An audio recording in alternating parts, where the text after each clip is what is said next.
What to do, everybody? Welcome back to the channel. I'm just leaving my place right now. Today we're gonna be pouring some concrete. It's a Saturday. It's a beautiful day. Can't really tell, but it's a perfect day for pouring concrete. It's not gonna be too hot, not too cold. But before we get into this video, I just wanted to give you guys a quick update on my little intro game giveaway. So basically, you guys know that whoever guesses the missing clip wins something random from my shop. So what I'm gonna change up, I know a lot of you guys can't watch the video like as soon as it drops. So I'll let a couple hours go by and then I'll just pick someone at random that put in the clip correctly. So with that, we're gonna go ahead and jump into this video. Got a lot of concrete to pour today. It's a super random project. And when we went out to Texas, I completely misplaced all my concrete tools. So I had to run down here real quick, grab some trowels, some finishing stuff. It's just been a crazy morning. But before we jump into this video, I have something super important to show you guys. I'm looking at a raccoon climb out of a storm drain right now. Let's go eat some food that someone left up there.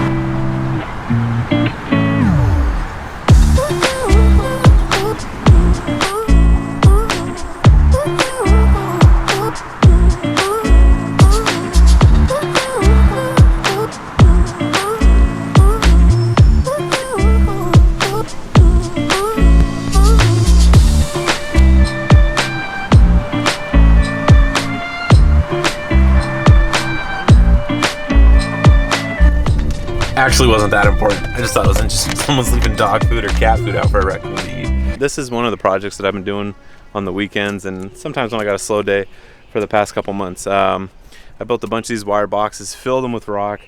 I put rock all along the front right here and then went all the way down. And then what we're doing right there, I built some forms up top that we poured some concrete in today. I wanted to document it a little bit better, but I showed up here like 40 minutes early this morning and the cement truck was already here. So I didn't quite get set up so I could film. So this used to just be like trash central. Everybody that was driving by, the truckers that would park here, they would just kick their trash out right here. So this is kind of like a deterrent. It's been a lot cleaner since we put it in. So we got the forms up here that are kind of makeshift. They're just attached to the side of the wire boxes. And then from there we actually poured the concrete on top because we're going to be setting some containers up here.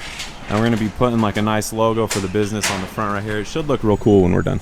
So after we got that front piece poured, we had some extra mud. And when I mean some extra mud, I mean a lot of extra mud.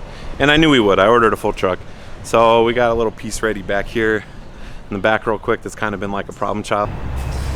You need a rope or something.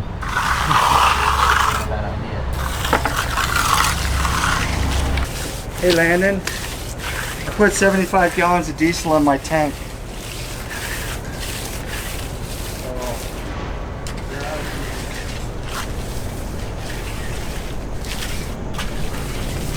Alright, so got a rough finish on it. I'm gonna go ahead and start hitting it with the finish trowel, the square guy right here. We're not gonna do it like super finished because we're just gonna broom it because they do a lot of pressure washing back here, so we want like a non-slip surface.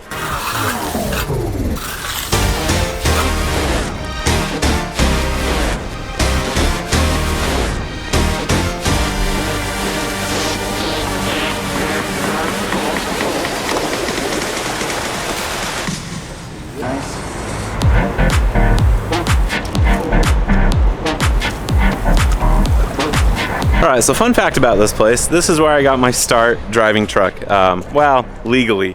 I drove trucks as a little kid around the yard doing all that stuff. My dad taught me all that. But when I actually first got my license and started driving for someone, this is the company that I worked for.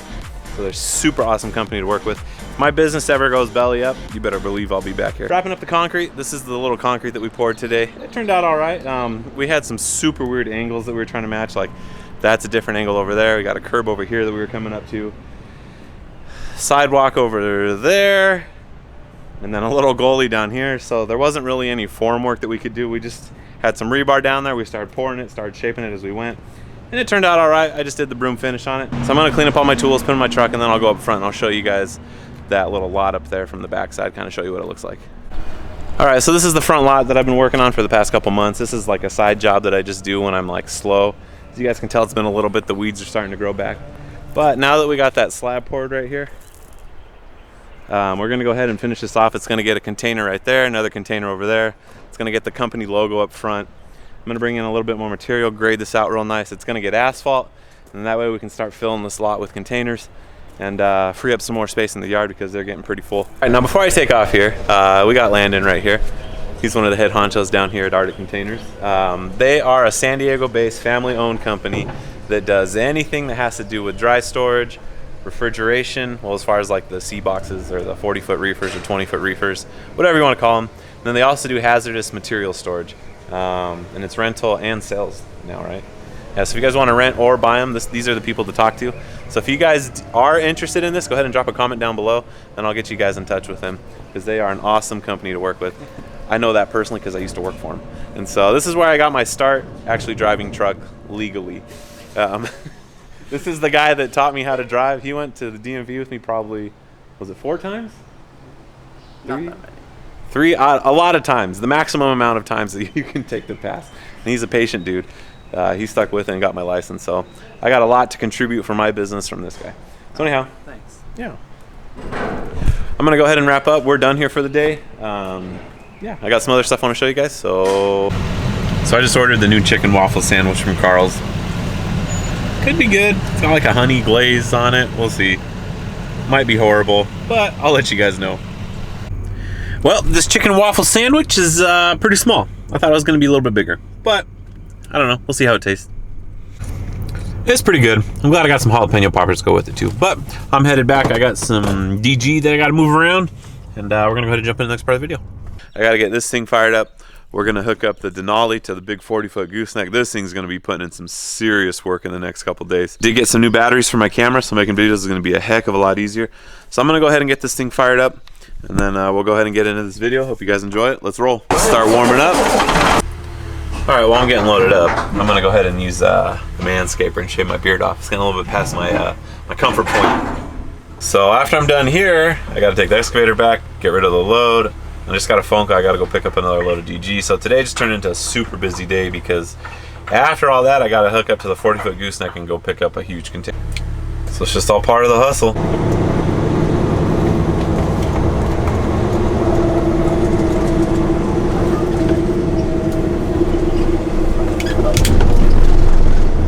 All right, when you guys get fully loaded, let me show you what 16 tons look like. It's usually heaped up pretty good. So I gotta go ahead and tilt the box back and shift some of it to the back.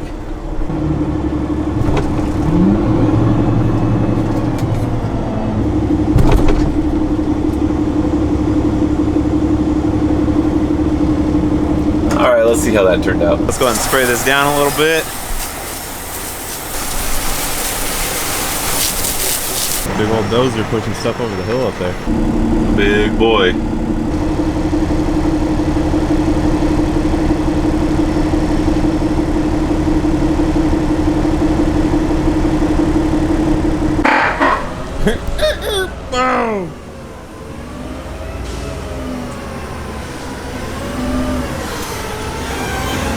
I will back up though.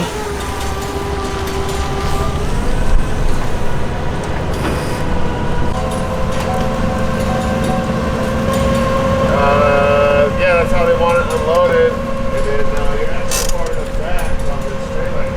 Should ride pretty smoothly. Good. I think that's good. This thing's got a fresh rebuild from Kevin. The parking brake actually works now. It's not. Hey, hey, see what happens when Kevin runs the yard? You ready? Yeah.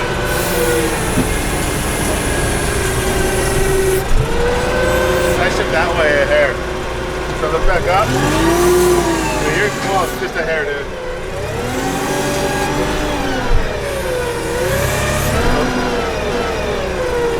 Too much of a hair? I mean, since the rebuild, Kevin, it's got so much power. They're good. That's actually golden. All right. Look really good. It's been a while. Someone woke up on the struggle bus this morning. Well, I can't swing my butt over, Kevin.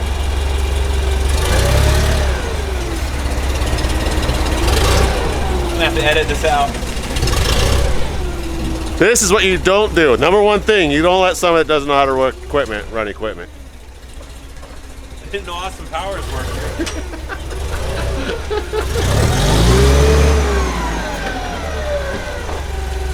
All right, let's see if this actually works. Or he's just going to push the whole thing right off the truck.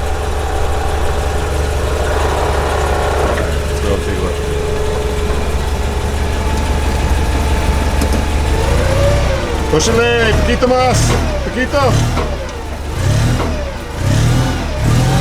Oh, hold on.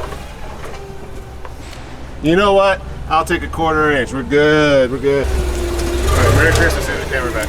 Yay! Were you even recording? I'm just kidding. I don't know. Yeah, you were. You got the key for this? All right, you want to say anything before you get embarrassed? Yeah, let's see if I still got the set together. Part of me was really hoping you would mess that up. Beautiful. Still got it. Still got it. After all this time. All right, we gotta load it up. I'm gonna show you guys a trick real quick. If you guys are hauling something long distance, you put a twist in your tie strap, it will not go like this as you're driving down the road. Don't know why it does it, but it's just the way it is.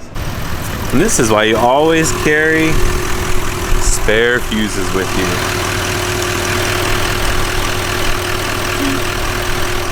All good. There we go. Now we're good. Yeah, you like that? What's this all about? Wow, you see, Can it even move a socket that big? it does, it does. Put on that unit on the back here. No way. Sure did. It's all about that Milwaukee setup. Yeah, right. It's only second to DeWalt. All right, first things first. All right, now we're good. Almost forgot. All right. All right, got this lowered. Let's get the 262 started. Let me go check on my kids, I guess. You wanna get in the tractor? Yeah? Okay. Put the new fitting on. Oh, beautiful. That's the whole reason this stinking thing didn't go out today.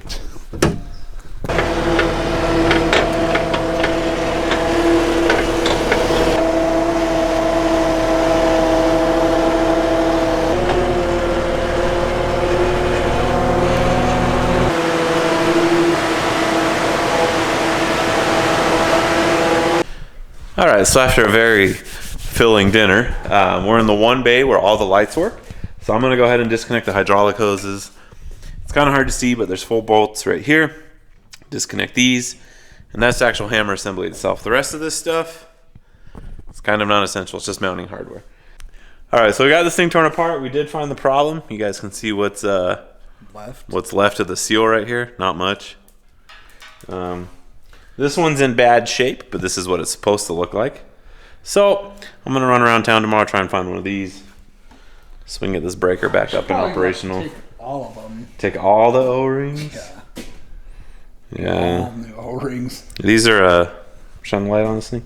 These are flat face O-rings, so it's kind of hard to tell, but they're actually like a squished pancake. There's like 2 flat edges, so it's not just like a rubber ring like a traditional O-ring. So enough on that. We're going to show you guys something really cool right now. Okay, so now we're going to show you guys the injection pump that I picked up over the weekend. This is like something that I'm super stoked about. I'm going to show you guys the rotary pump and the injection pump side by side so you guys can see the difference between the two. And I'm going to go put them on my workbench so I can turn the light on. You guys can see them. All right, now before we jump into like showing you guys the 2 different pumps, I'm going to give a big shout out to Ryan. He's the fine winner of a used excavator tooth. He picked out the missing clip that was in the video, and he was the first one to notice it, and so he got to pick something random out of my shop, and this is what he chose. So I'm putting it in the mail tomorrow, and it's on his way. Congratulations, Ryan. You are the fine winner of an excavator tooth. Those are what, like $20 new? 70? No. 10? I don't know. I think they're like $12. $1,200. I don't remember. I don't know how much. But it's got real authentic damage. Yeah, see. Wear and tear. This is the real deal. Anyhow, back to the injection pumps. So this is what came off of the first gen. This guy over here. That's a pump she tells you not to worry about. Or no, this one. And that's you. So anyhow, it's a good pump. It's pretty basic. All these lines, I know it's hard to see, but all these lines are here what go to your injectors. Much smaller. Can't get a whole lot of fuel flow out of it. Okay, now moving over to the piston pump. I think it weighs like 70 pounds. So we're gonna set this guy next to it. There's the piston pump. Just for size reference, I mean, you can flow so much fuel through these things. These are like super sought after in the diesel world. Basically like a small engine. This hooks up to like a gear that hooks up to the whole timing mechanism up front. And you got a small camshaft right here. Basically pushes up on all these little pistons. There's a fuel rail that kind of slides in there. I think I got to brush up on my science on how these work. Then you got your delivery valves up here, and these all go to the injectors. So there's just a lot you can do to these things to upgrade them. Like this one, right off the top of my head, I know it's going to get 191 delivery valves.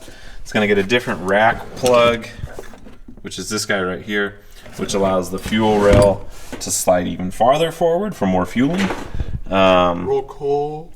There's a fuel plate up here that you can like grind down to 0 so it like gets maximum fueling, or they make adjustable ones now. And so let's see what else is there. Underneath this guy is where the governor spring goes in. This will be getting a 4K governor spring. And off the top of my head, I think that's about all this thing's gonna get. So that was just a quick run up on the P-pump.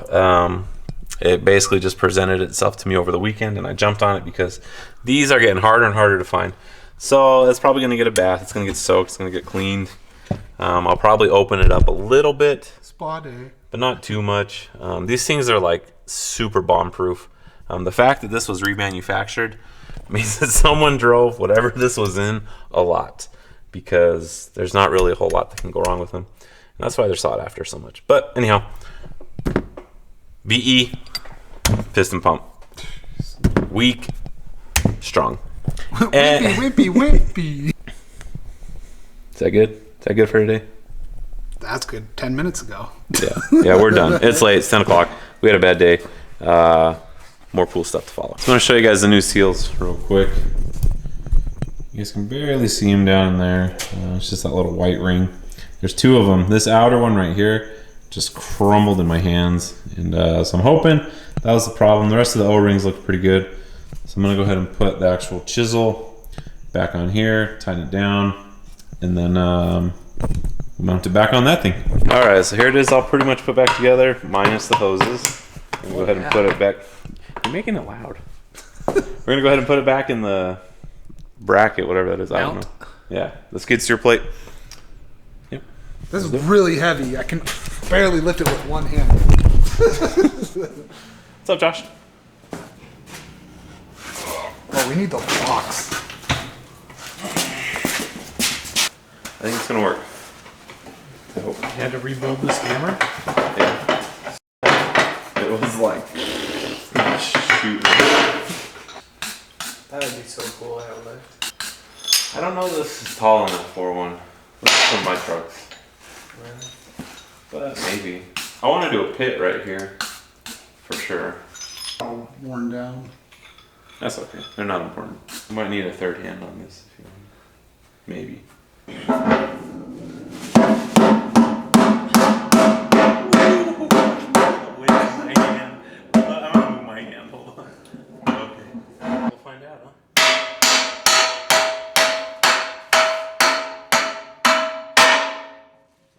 Yeah.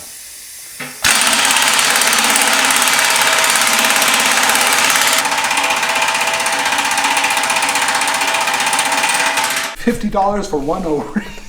Well, John came in to save the day, spending $50 for one O-ring. But you can never have enough O-ring kits. Don't worry, they'll lose that in a week. Yeah, I had 3 of these like 2 months ago and they all disappeared. So we got it all back together. It's looking good, like a new breaker. We'll test it out tomorrow. See if it actually works like a new breaker. We're gonna need more hydraulic fluid in whatever machine hooks up to this. We're gonna nickname this thing the black hole. When you wear out all the hammer paste and it's just metal on metal, that's what starts to get real hot, and that's what wears out the seals like we just saw. So anyhow, before we fire this thing up tomorrow, we are gonna pump a bunch of this stuff in there. So it's not metal on metal, so it's not destroying the actual hammer that's inside that bangs against the chisel. And so I'm hoping this thing's good to go. We're gonna wrap it up, we're gonna call it a night. So anyhow, we're gonna go ahead and put the screws this video. This kind of just shows you guys how there's really not a whole lot to these hammers as far as when they start leaking. And so they're not that hard to rebuild. But yeah, I hope you guys like this video. If you can do me a big solid like, subscribe, share this video with your amigos. Hit that notification button because maybe one day I'll start working on Big Stinky again. I do still have to weld up the truss kit. I did get the P-pump, so hopefully I can order some parts for that pretty soon. But yeah, that truck's still gonna be rad. I'm super stoked about it. But we'll see you guys next time.